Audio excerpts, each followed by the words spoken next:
I'd like to open this commission meeting this Tuesday, May 24th. If you'd please stand for the flag salute. I pledge allegiance to the flag of the United States of America and to the republic for which it stands, one nation, under God, indivisible, with liberty and justice for all. All right, Reverend Mark Chambers will give the prayer tonight. Good evening, everyone. Good evening, Reverend.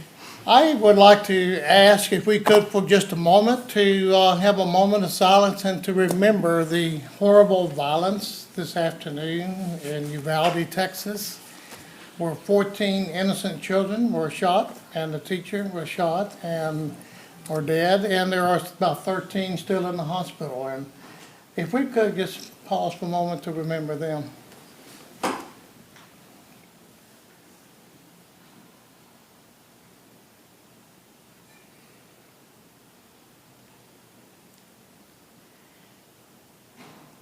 Father, we ask you to hear our prayers, and we ask you to give comfort and peace to those who have lost loved ones. Be with those who are hurt and injured, and ask your comforting healing to be surrounding them and their families.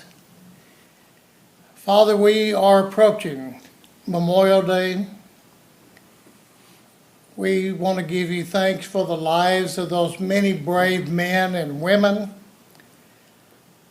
who's unselfishly fought for their country, that we may be here tonight to take care of the business of our city. We ask you to bless them with the perpetual light to shine upon them for those who never got to return home and those who did come home but have recently passed over the last few years. We ask your blessings upon them and their family, and we give you thanks. Be with all of us this weekend as there's traveling going on. May people remember what Memorial Day is.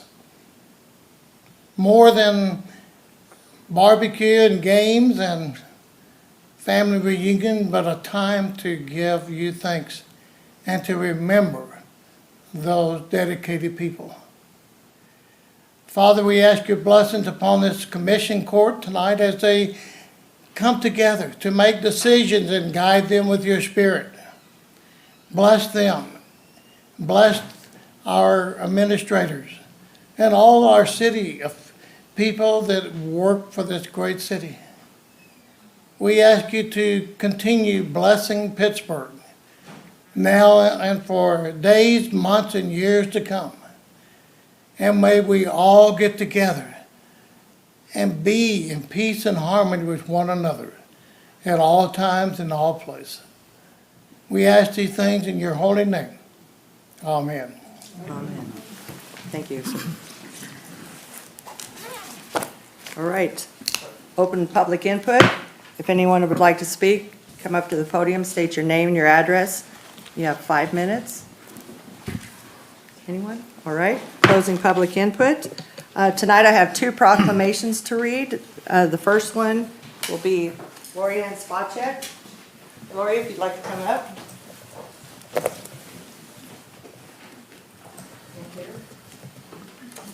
From the Office of the Mayor. State Farm is celebrating its 100th anniversary in 2022.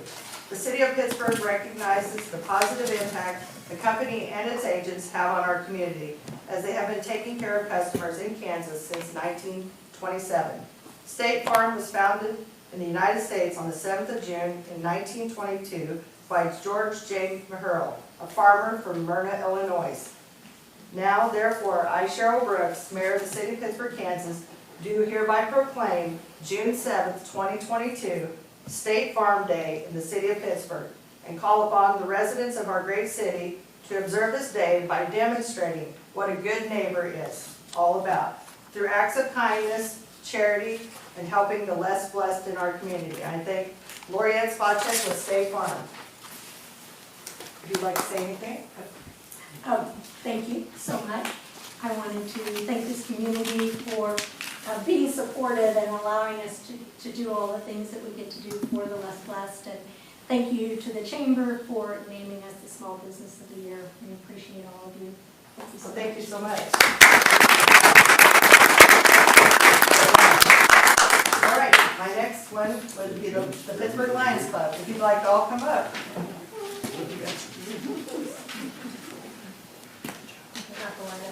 Oh, no, that's pretty fine. Very happy to have you all here tonight.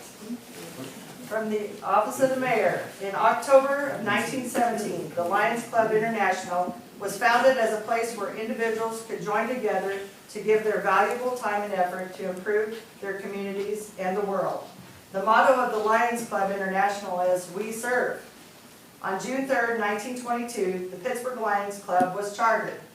Members of the Pittsburgh Lions Club dedicate their time to the betterment of our community and aiding those in need by working tirelessly to improve the amenities at Schlanger Park, provide eyeglass assistance, and recycle eyeglasses and plastic.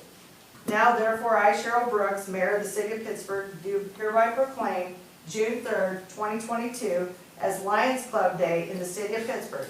And I congratulate the group for 100 years of service and dedication to the Pittsburgh community. I thank you all very much, and if you'd like to speak, I'd be more than happy to have you do that. Thank you. I would like to take just a minute, and I would like to say thank you to Mayor Brooks and the commission for not only their words of praise and recognition for a group that has stood the test of time. I stand here on behalf of all the members of the Pittsburgh Lions Club, past and present. I'm proud to accept this proclamation for them. The Lions Club has a great tradition of service in Pittsburgh, and the current members, some of whom are here with us tonight, have worked hard to carry on that tradition. Vision has always been the hallmark focus of Lions Clubs around the world since its founding in 1917 by Melvin Jones. We work and fundraise to be able to help anyone in need to have good and healthy vision and eyeglasses when needed. In the last few years, we have also focused on environmental projects, as Mayor Brooks mentioned, especially plastic recycling. By partnering with the Trex Company, the Pittsburgh Lions have recycled to date nearly 2,500 pounds of soft plastic and have donated 4 park benches for city use, with a 5th on its way. We'll have that very soon. We have also worked very hard to be able to purchase and donate a Lion drinking fountain for installation near the new splash pad at Schlanger Park, and I'm so excited to hear Toby Book tell me tonight that it is in. So I hope you'll all go down and drive by and see. He's got a lot of personality. It's going to be a great addition. So the Pittsburgh Lions are so proud of our past work for the city. We're looking forward to continuing this legacy of service for many years to come. And I'd also like to remind you all that we have a large convention coming to town in less than 2 weeks. It is also the 100th convention for the Kansas State Lions. And we're very proud to have that here in Pittsburgh and to be bringing nearly 200 Lions into town for the weekend of June the 3rd and 4th to celebrate all of that with us. So again, thank you very much, Thank you. and thank all of you.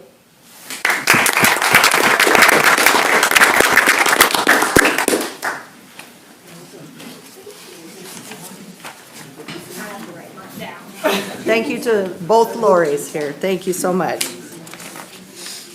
All right, moving on to the consent agenda. Are there any items to be removed? Item D. Okay, item D. All right, anything else? All right. Item A, approval of the May 10th, 2022 City Commission meeting minutes. Item B, approval of ordinance number G 1336, amending section 78-75 of the Pittsburgh City Code to change the directional flow of traffic on East 12th Street between Broadway and Joplin Street from eastbound flow to traffic to westbound flow, with traffic exiting onto Broadway, and authorize the mayor to sign the ordinance on behalf of the city. Item C, approval of ordinance number G 1337, amending section 78-116 of the Pittsburgh City Code to prohibit parking on the north side of East 5th Street from Locust to Elm, and authorize the mayor to sign the ordinance on behalf of the city. Item E, approval of the application submitted by Kyle Michael to renew the dance hall license for The Pit, located at 516 North Broadway, and authorize the city clerk to issue the license. Item F, approval of the appropriation ordinance for the period ending May 24th, 2022, subject to the release of HUD expenditures when funds are received. Do I have a motion to approve? So moved. Moved by Don, Second. seconded by the Stu. Roll call vote? Brooks. Yes? Height. Yes. McNay. Yes. Munsell. Yes. Sigley. Yes. Oh, passes. All right. Good evening, Matt. Okay, item D, approval of staff recommendation to hire Double S Dirtworks LLC on an hourly basis for the transportation of fill dirt from the new Fedex facility to the site of the new wastewater treatment plant for an approximate total cost of $150,000. Good evening, Mayor Matt. and Commissioners. Is there a specific question I can answer? I for was just tonight? gonna ask Matt, how do we come up with 150,000? So, we are getting free dirt Right. from the casino job site that they have in excess. And so, we asked Girls Engineering to put together a rough estimate how much fill dirt we may need. And majority of it goes basically building a new berm to our northern side when we build that. The estimated quantity of dirt, the price, with the free dirt, it's the trucking cost, which is in line with where the trucking costs are today. I mean, it's a fair trucking cost. They will help level it out for us, and we won't have any additional cost for that. As we fill in, you can kind of see where there's a low spot right in there. Other than that, they are going to survey it, and then they've surveyed the existing pile they have. They will survey again with their GPS equipment, and we've got our survey from the original topo after we did the tree clearing project, and then we'll come back and survey that again to confirm yardage besides just counting truckloads. Do you think this will be enough to meet our needs? No, it will not. It's a No, start. It's a start. It's about a third of what we probably need, but he's got an estimated quantity, and so it doesn't. You don't find this much dirt this close, and so we're gonna have to pay for. We're gonna have to pay for it at some point in time, and this is just a good opportunity to take advantage of. That's what I was gonna ask you. This is free, but what we need in the future is not gonna be. Sounds Correct. But thanks, Matt. That's all the questions I had. I understand, it's free, but this is the top cost of transportation. This is a cost of transportation. The material is at no cost, but it's a cost of hauling, and we would do that. We're gonna get to do it again when we do the project, so Lot of yardage. it's a lot of yardage. Wow. All right. Any other questions? Move to approve. A motion by Second. Stu, seconded by Doc. Roll call vote on this one, or just all those in favor? All those in favor? All those in favor, say aye. Aye. Aye. All those opposed, it passes. Thank you so Thanks, much, Matt. Matt. All right, special presentation, 2021 Annual Comprehensive Financial Report. Stacy Hammond of BT and Company, PA, the city's auditing firm, will be present to review the city's 2021 audit and ACFR. Good evening, evening, Mayor and Marissa. Commissioners. I'd like to introduce Stacy Hammonds with BT and Company firm. She's here tonight to go over the 2021 financial statements and the audit. Okay, thank you. Good evening, everyone. I'm pleased to be here tonight to present the results of the city's annual financial statement audit. I believe all of you have received a couple of documents. One of them is a copy of the audited financial statements, and the other document is a report addressed to the City Commission. That report that's addressed to the City Commission really puts into writing items that our audit standards require us to present about the results of your annual financial statement audit. And that also forms the basis of my presentation this evening, and so I'll be going through the items in that report. The first thing I need to visit with you about is our responsibilities in performing the audit. We did perform the city's financial statement audit in accordance with generally accepted auditing standards, government auditing standards issued by the Comptroller General of the United States, provisions of the Single Audit Act, a uniform guidance, the Office of Management and Budget Compliance Supplement, and finally, the Kansas Municipal Audit and Accounting Guide. That's a lot of standards. All of those standards together require us to perform procedures in order to obtain reasonable assurance that the city's financial statements are free from material misstatement. As far as the procedures that we performed, we did examine on a test basis evidence supporting the amounts and disclosures in the financial statement.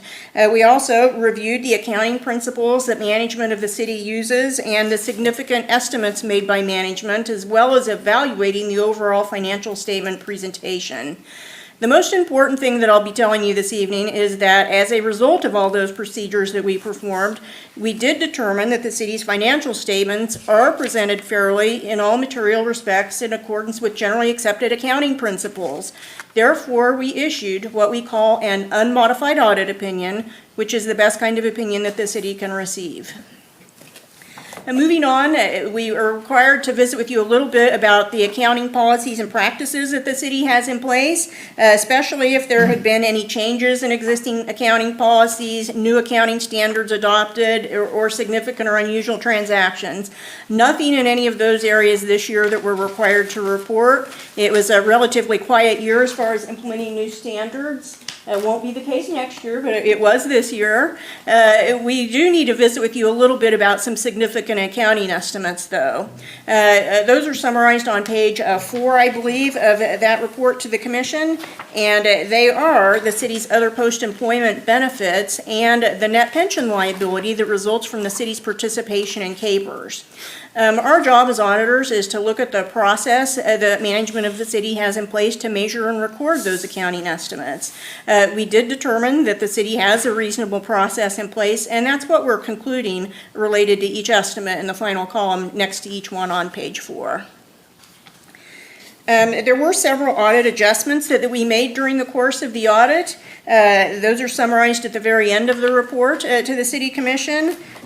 Most of those entries were prepared by Larissa and her team and given to us during the audit. Those entries are generally related to either reclassing items for the report or for recording activity like debt and capital assets that the city doesn't record on its financial statements throughout the year, but only books on an accrual basis at the end of the year so that we can submit that report for their Certificate of Achievement for Excellence in Financial Reporting.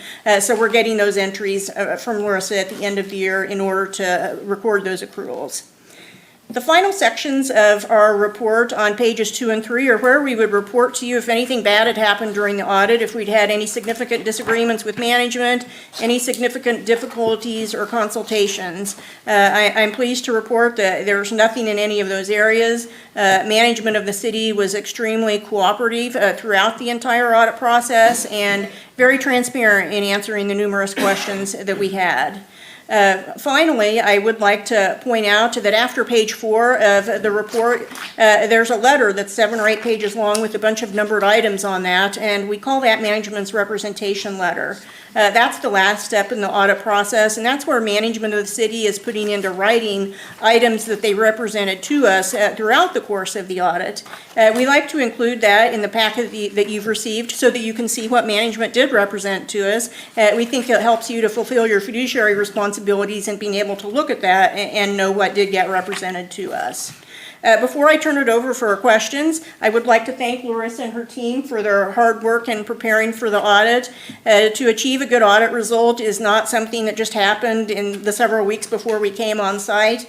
The city really has to have good policies and procedures in place year-round to have a good audit result. And I think you can see that because there were no significant deficiencies or material weaknesses in internal controls, that the city did have those policies and procedures in place, which really did make it enjoyable for us to work on this audit. So thank you, Larissa. And with that, I'll open it up to questions that anyone might have. Being that this is the end of the school year, it sounds like we got a pretty good report card. I think so. So you mentioned that next year's audit might be a little challenging. What are the? There is a major new accounting standard out there, and it's called GASB Statement Number 87, Leases. And that statement is really going to cause a lot of local governments to record leases on their balance sheet that have been thought of as operating leases in the past. I won't get too much into the accounting mumbo-jumbo of that, but it is going to entail some hard work on Larissa and her team's part in looking to see if the city does have significant operating leases that we may need to consider for recording under this new statement. I see. Thank you. Larissa, are you comfortable with that? I mean, you're aware of it? Yeah, Stacy and I talked about that when her team was on site, and we're going to start working on that this fall and get prepared for that. So. It's great to have the communication. The accounting firm knows it's there, and you know it's there, and can plan for it. So. And we're glad that you're here. and your team. Thank you so much for such a wonderful job. Anyone else? Appreciate it, thank you. Thank you so much. Thank you, Stacy. Thank you, Stacy. Thanks, Stacy. Gold star. All right. Consider the following. Real estate sale contract. Consider approval of the real estate sales contract in which Talon X Holdings LLC will purchase approximately 26 acres of land located on East 520th Avenue from the city of Pittsburgh for the total purchase price of $130,000. Mayor, City Commissioners, so we've owned this land for quite a long time. It's a very odd-shaped parcel. You can see it up on the screen. We had a gentleman approach us a few months ago that has an ongoing business. He's in manufacturing. He's familiar with Pittsburgh.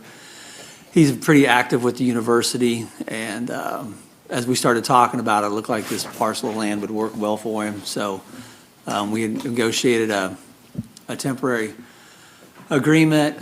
You had some action in front of you a couple months ago where we had some earnest money come through to hold this property. He's going to pay the appraised amount of $130,000, including the $10,000 earnest money that you've already approved. So I would be happy to answer any questions. Are the utilities at that property, John? Depending on which utilities you're talking about. Gas and electric are near. Most of the people out there are on septics, but water and sewer are in the area. Matt did a pretty thorough job with his team and the engineers to go through and estimate what it would take to get them there. But we've got that big trunk line we put in when the casino went in, so that's made things a little bit easier. So outside of a lift station or two and some runs, it won't be too much of a problem. Are we looking at any new avenues of approach to the property?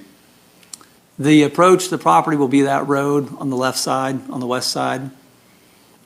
Currently, that is in the plat. That will be removed. That will become a city road. We don't want to give up the entrance because that road serves the business up to the north as well. So he's going to be purchasing everything. I don't know what the right-of-way was on that, 60 feet or what we came up with, but we're going to adjust that plat size. So that will be the entrance into the property. So 530 is to the north, so it doesn't go clear over to 530, does it? No. Okay. It's just behind Pittsburgh Ford? and John Or- Deere, Yep. Stock Harvest. Excuse me, Brand. Mike It Carpino. runs up into, Behind what? Mike Carpino. It's right to the west of Mike Carpino, all the way to the north behind, Harvest Brand. yeah, you've got Stockade, Ridley which is Block. now Ridley Block. They do the salt licks. You've got Eckerd up there. Packard Construction. You've got some rail coming through. He'll have rail coming off of that rail line. Oh, nice. It'll be a pretty significant facility. Estimated number of people working? Just a dozen, maybe. Are there any other questions? I would move Did to he have a approve. time, did he have a timeline there on construction? Yeah, Henry did a pretty good job of negotiating. Basically, we're gonna give him, with the rail included, 24 months. If nothing happens in 24 months, we'd obviously have the first option to repurchase it at the same price that we sold it for, but he's pretty much a go-getter. I don't think there's gonna be any problem with, he was asking how soon he could get on the property, so I'll let him on over the weekend with the idea that the mayor would hopefully sign this if approved tonight, and we could get it to him. The rail service, it's on the north end? Right now, it doesn't exist, but it would come Oh. in from the north. Okay. All right. Move to approve? Motion by Stu. Seconded by Don. All those in favor, say aye. Aye. All those opposed, motion passes. All right. Good job. Non-agenda reports and requests. Darren? I don't have anything. I'd just ask if we could follow up on the lady that had the codes enforcement issue last time, she did public input. So were you able to visit with her, or is that a Quentin question? Yep. Kathy Kincaid. Kathy Yeah. Kincaid. So our team did follow up with the property owner, and the issue has been remediated. And we reached out to Ms. Kincaid, and she was pleased with the result. For how long? That's a good question. Yeah. Well, for now, I mean, public input is what it's supposed to be, and Yes. it seems like it worked. So, well, I That's- assume your team will probably keep an eye on it just to make Yeah. sure that it doesn't regress. Yep. Great. Awesome. That's Good all I job. had. Thank you. Now, we have a number of places around the city that are similar to this. What can we do to clean it up? We've got people with piles of stuff in front of their yard, and not to mention cars and everything. What can we do? Continue working our process. Our codes enforcement process is complaint driven based on how many code cases they go through a year. And really, I would say stricter enforcement. See, click, fix. You say it's complaint driven, but you can't drive up and say you got a bunch of crap in the front of your house. Can you get it? Oh, sure. You can do that? Yeah. And if they don't comply, what happens? I'd like to know the process. That's what I'd like to know. Yeah, what's the process? Wait, If they don't comply, what do you do? Don't we, I mean, doesn't that eventually get cleaned up at the city's cost and that gets given to a landowner or? back Yes, to the we property owner? generally try to give friendly reminders. However that may be, whether it be just a personal contact or a letter or something like that. And then there'll be if nothing is done with that personal contact or no contact is made, there's a letter sent to the property owner, and they have 10 days to remediate. And if not, then we start the process of, they would be issued an NTA. The what? A notice to appear in court.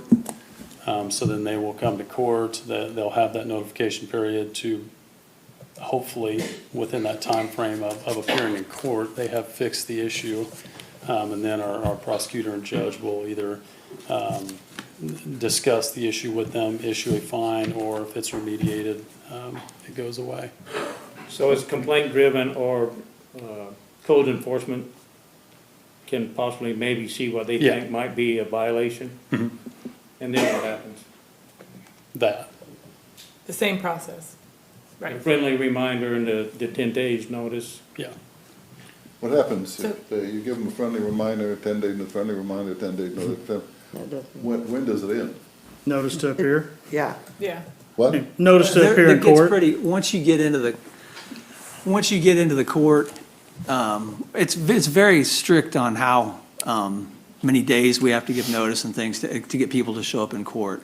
But a lot of times when we get to court, the issue that we're having is we'll make a case for 60 to 90 days. It'll get to court, the person will show up, and the judge will give them maybe 30 days to clean it up. Well, the problem with that is then it restarts the entire clock over. So you're back to, if they do clean it up, or if they don't, they can get a fine. But even if they do clean it up, we have to go, they'll start piling stuff up again, and then we're back to the 30 to 60, 90. So And then it's a whole new the case. staff is literally just rinse and repeating on these same folks that have trouble keeping their properties up to spec, and so it's. And that's it's not, difficult. if I could, that's not a lack of enforcement, that's just due process, correct? I mean, that's exactly. Well, yeah, and that's, that's the executive, we got a judicial branch. Once it gets into the courts, we're just there to make the case for what happened to get it there. It's up to the judge's If they discretion. don't clean it up in 10 days, then they go to court and the judge, it could be 30 to 60 days with it still there. Well, we send out notices. I mean, it's quite a little administrative process to give them their due process, so we're not just showing up and, doing this and that on their property, because we have the right to go on your property. It's kind of a slippery slope for us. We want to follow the law, but yet it all is geared towards non-compliance gets you in front of a judge. And once it gets to that point, we're at the mercy of. And the judge can, the judge can level the fine? Can order a cleanup, level a fine. I don't think anybody goes to jail. Or an extension. Yeah. A lot of times they give them an extension to get it cleaned up. What's the highest fine they have to pay? Henry? Wow, that's. Yeah, I'd have to look at the ordinance. Quinn? I want to say it's $500. I don't think it's over 1,000. As far as grass reminders, when they send a letter, is it one time per year? Or No. is there something on on the written part on the bottom? Whenever they send it once, and if they was to repeat again, will they get a letter later on, or is it just Yeah, one? it's every once, violation. And it There covers, are communities that do a single letter per year, And anytime you violate it after that, it's just automatically taken care of and assessed to the property. So when they go to court, like they were talking, they have to pay the fine then, but what goes against their property taxes? Is it grass that is assessed against property, or like when you go clean up, like? All of it. All of it, it yeah. goes against their property taxes? It goes onto their property. It's assessed to the property. If it's unpaid, If it's unpaid, okay. Right. Well, yeah, if they pay, that's not gonna go on. So Quentin, in terms of discussing the process that you just outlined, are there situations where it's higher risk, safety risk, and that due process is shortened in some way? Yeah, if it's deemed an immediate hazard by our building official in some case, we can just immediately take care of it. And if And we same have- process, it will Sorry. be assessed. And where is this all outlined if someone wanted to go on the website? Is it through the ICC, or where, what's our document that outlines all this? It's in our ordinances and Muni code. Okay. And if it becomes a life and safety issue as far as maybe a house, there are programs and options for people to leave that, correct? And then, didn't we talk about that at one point? Sure, yeah, if it's a piece of property that someone just, maybe there's an absentee owner or something, they live out of state, or they just have no connection to the property. But if someone's living in a house, say, that has a problem where there's always trash in cars and things like that, and they have nowhere else to go, if it becomes a life and safety issue, are there programs that the city has that can help people like? Yeah, we have our Section 8 housing office with our homeless services and those. Obviously, if it was a case like that where we needed to get someone out of a home, we do have services to be able to help them get into a different place. That's one reason we have Thank all you. of this under the Housing and Community Development Department, Yes. because in the end, it's the same solution. It's Quentin's people are gonna be helping them, hopefully. Can you explain so obviously, we're trying to figure out, I visited with Dr. Sigley in his weekly meeting, and we were kind of going round and round on what can be done. And we do research other communities, but Fort Scott was doing something interesting. Is that applicable? Yeah, and that's what I was mentioning to Mayor Brooks. So Fort Scott does have the process where if someone violates our grass ordinance and they send a letter and then the city has to go remediate it, they just send one letter per year. So if 2 weeks, it's back up to 12 inches, and our codes officer gets a complaint, we'll just send an order to mow it, and it'll just keep tacking on.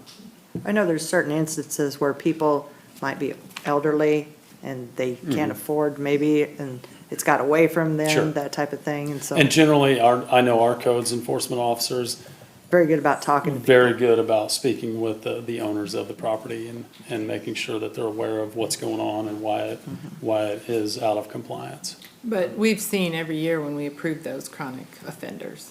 So Yeah. what I maybe hear you saying is that in those cases, it would streamline the process for us and maybe remove some of our paperwork burden if we looked Absolutely. at adopting that. So the grass is 12 inches, they have to cut it? Yeah. There's a lot of grass around town that's over 12 inches. Yeah.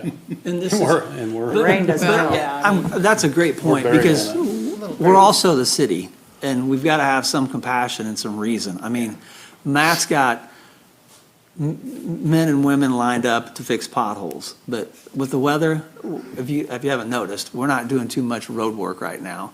To think that people are going to mow through this torrential rain that we're having, so we're definitely giving people the benefit of the doubt. And it's hard to find people to work right now. A lot of our community is elderly and usually uses students or somebody to mow their stuff.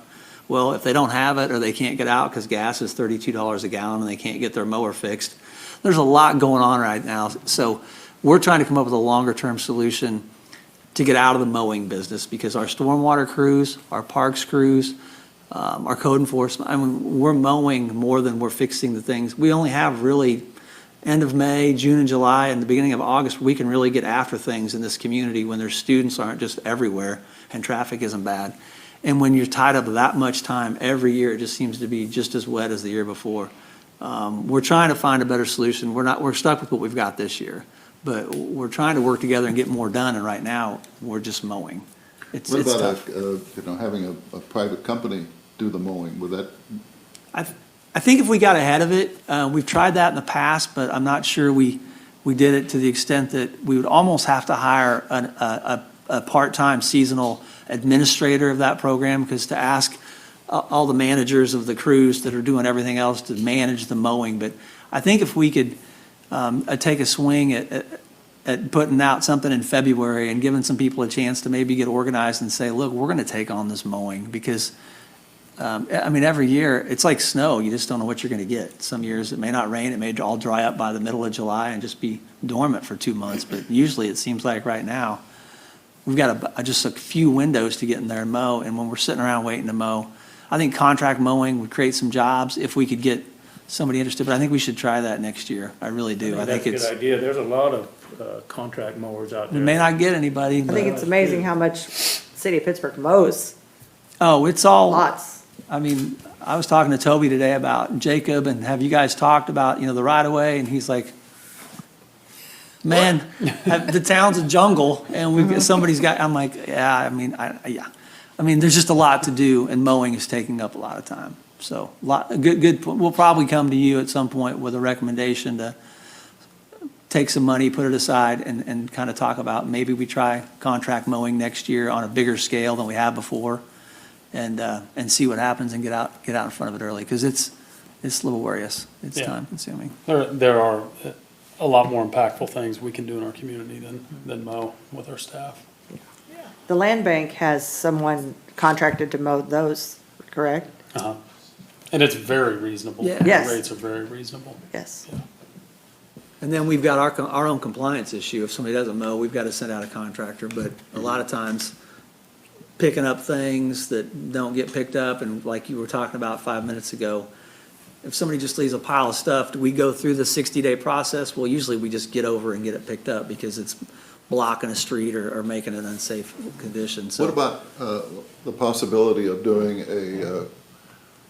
a cleanup, a city cleanup, where people call and set up a deal or a time for the city, and they pile all their stuff out there, and, like branches and all that, and the city goes out and picks it up?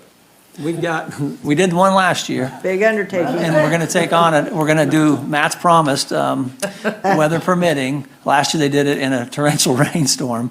This year, after what they found out last year, it looks like the focus is gonna be on mattresses and and furniture. So he'll have 2 separate days. And we'll just focus on those 2 things, get it out to the community. If they can get those things out, we'll get them picked up. But, limbs, we do it after a storm, usually a bad storm. But, I mean, it may be something where we need to work that into a schedule. And the biggest thing that would make a huge difference in our community is if we could somehow get a leaf pickup in the fall to keep all this stuff from going down the sewer. Yes. Other communities do that. I've been in communities that did that. You basically have to get very detail oriented on the planning, but people can rake their leaves. If it's windy, the leaves are only going to stay where they're at for so long. But if you can get them raked to the right of way, in a lot of cases, you can pick them up there with a truck, with a vacuum truck or something that's designed to do that. But all those are kind of advanced staff programs. Right now, it's kind of battle conditions. Luckily, you gave us a couple of positions lately. We're going to add to that crew, but the mowing's just soaking up, it's just sucking up a ton of man hours and woman hours. I mean, it's. Right now with college letting out, there seems to be a lot of furniture and things on the Yeah. curbs. And then Quentin, when is the burn side open? Or second Saturday of every month? All right.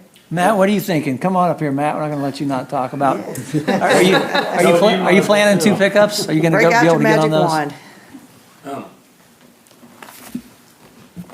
Yeah, we covered a lot of topics, Yeah. but The mattress the and bulk furniture. kind of pickup, so currently, we're looking at the 3rd week of July that we would set up. We'd send out notification just like we did last time. We'd set up a C-click fix, where everyone would submit, so we have it reined in, specific addresses. It's not just a free-for-all. It would be the mattresses and box springs as well as the furniture pickup. White goods seem to take care of themselves, so I'm not too worried about that. But we would set that up, and it'd be performed by city crews this time, and we'd dedicate trucks and some piece of equipment to load those on trailers and move them around. But we'd probably aim for third week of July and set it all up. Does all that go to the recycling center when you pick up No, bulky not items the- like that? The No. white goods did when we did the last time, but then everything else is just, it goes to a dumpster and goes to landfill. Most What of do it you- is not. You can't send to the recycling center, they don't Yeah. accept certain things. What do you define as white goods? What are white goods? Refrigerators, Oh. Washers. Washers, washers, dryers. dryers, That are all those white. type of things. Hot Only, water only tanks. white ones are allowed. Paint it white if you got one. Yeah. You So can take- whenever you pick up white goods like you're talking about, do you reclaim them like We for took, money? no, we took those just straight to the recycling center, Straight and to left the the recycling recycling. center. They would claim. I think we Yeah. had Yeah. 3 or 4 trailer loads of stuff that we took. But a lot of that, when you do the white goods, a lot of that ends up sitting curbside, and a lot of those scrappers will beat us to them, believe it or not, so. The second market. Yes. You guys Okay. built a lot of dumpsters in the downpour, didn't you, last year? We did. I don't know, I don't remember what the number was, but it was a lot. You've blocked it out of your mind. Yeah, I wanna say, I think we had 6 set up, we flipped all of them. I wanna say we went through about 14 30-yard dumpsters last year. good stuff. Volunteer sign-up sheet, starting? This time, we're just gonna do it we'll just do it with equipment and our own manpower. We'll just dedicate, we'll break our street crew and Storm and everybody, and we'll dedicate a piece of equipment, and typically we'll run a backhoe with clamshell or whatever we've got around, and we'll run that with the truck and divide it into zones and just kinda see how it plays out through the city. But that's why we set it up for C-Click Fix, so that we have the locations, we've got it zoned, we know areas, we know focal points, and we can allocate resources accordingly. You know, just as a reminder for the citizenry that are listening, they can do a lot also. You know, they can rake and clean, especially the gutter areas, on their own. It doesn't take that much. And that would be really helpful to make the city look a lot better. Yeah, I mean, as a reminder, we do take grass and leaves, out at the wastewater treatment facility. No pampas grass, but, the rest of that, I mean, the second Saturday of the month in the morning from 8 to noon or whatever is the burn site that's typically open. We've tried to make a concentrated effort, in the fall. We almost literally take skid steers down, some parts of the streets and just clean up bucketfuls of gumballs, and sweet gums are the worst. We try to get that, and the limbs, even your small limbs with our street sweeper, if it's a limb, just a little twig limb with a couple leaves on it, whatever, but something like that can even gum up our sweeper in the vacuum hose. I mean, it's only a 14-inch hose that can gum it up, so we try to watch out for that stuff and get as much of that stuff out of our way. Is there a certain time of year, Matt, that your crews go through and trim trees that are low hanging? I know it seems like every year, and I know I will, in August or September, I have a lot of. The canopy, School bus I mean, drivers. Toby's crew runs, he's got a coordinator, and some crews that do some of that. We've recently dropped back with our stormwater folks to help focus on some of that.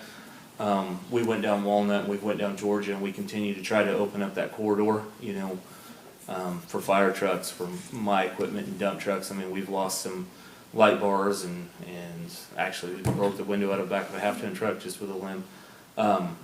So we haven't had a focused effort, necessarily. We did drop back this winter, and we did go down Walnut, and we went down Georgia. Our next focus is we're gonna look at West Fourth and try to get some of that, we are not a tree trimming service. I mean, our crews don't get into working around power lines or anything like that. We're strictly trying to keep just literally about 14 foot up, and then kind of back off the right of ways, just to keep from damaging vehicles and cleaning those type of stuff up. But we're working on some plans inside of that. I mean, West Forest's our next focus, and we just try to get those corridors, and then some response and intersections that have some stuff, and try to visibility for signs and those type of things. Quentin, where were you today? You said if you said the part as a Quincy or wherever, you said, hey, if you look at that corridor, it's just wide open now. Oh, it looks great. It does. That's what, with Walnut. That's what can happen. Yeah, Wow. it looks great. You guys If went we're down not Walnut, mowing, we can do stuff like and that. I try to tell the bus drivers, if you're having problems on your roads, use Walnut, but not every bus goes down Walnut, but. Yeah, and there's just, hey, there was an effort back 2 or 3 decades ago where we gave out this week, we gave out this weekend seeds, and we encourage people to plant them in the right of way. And, you know, I mean, that, some of it's self-inflicted, believe it or not. Yikes. Are you kidding? No, I'm not. Parks department did it, yeah. Oops. Wasn't Toby. Yeah. We get a sale? It Is there a was before his sale? time, but yeah, no, that's a true statement, and, Oh my Toby's God. and so it becomes, but there's a lot of trees that are right up against the curb, they're between the curb and the sidewalk in that parquet zone that just, you know, and they're just, And they're big. And they're I big. mean, Matt And showed me last week, we drove around, he's like, I mean, there was 20 trees that are in that parquet that if you just removed them, it would just change the whole look of the street. It would take care of the sidewalk. It's just, There's a lot of and there's a lot of bushes. them that's significant, I mean, you get in those big trees, I mean, you get a 24-inch diameter or more, you're spending 3 days with a handful of guys just to drop it, clean it up, get it loaded up, haul to the burn site, those type of things, I mean, they're time eaters as well, so. There's a lot of bushes also on intersections on the corner that it's kind of a safety hazard, because you have to pull out, can't see cars coming, so. Right. What would you suggest there, that they get on C-click fix and the C-click city fix them might? and put them in and. well, but to Dr. Sigley's point, you can cut bushes. I mean, if you're waiting for the city to come out and cut down a bush, we may not communicate well enough. Nobody's gonna come after you if you cut down a bush unless it's on your neighbor, in your neighbor's yard. If it's on the parquet and you can't see around it, yeah, put in a C-click fix, but go Right. into your garage and get some pruners and cut the thing down. I And mean, there's a little lot of bit. them- A lot of that stuff jumps up, I mean, there's a lot of places we've already been that, I mean, some of that Yeah. garbage just, in 2 or 3 years, I mean, with the rains we have, I mean, crap, it's already, the stupid twigs 5 foot tall again. Comes you know? back quick, but I mean, please ask for forgiveness later. Just go cut down stuff if it's blocking your view of the traffic, because we need the help. I mean, it's mow all the time right now. It's crazy. I mean, as wet as it's been, I mean, we've had tons of rain and it just encourages the vegetative growth, I mean, that's just what it is. Thank you. Yes, Thank thank you. you so much. Thanks, Quentin. All right. Is there anything else anybody would like to speak? Move to adjourn. Moved by Dawn to adjourn. Any, second? Second? Second by Ron. All those in favor say aye. Aye. We are adjourned. Good luck. Thank you very much. Have a good evening.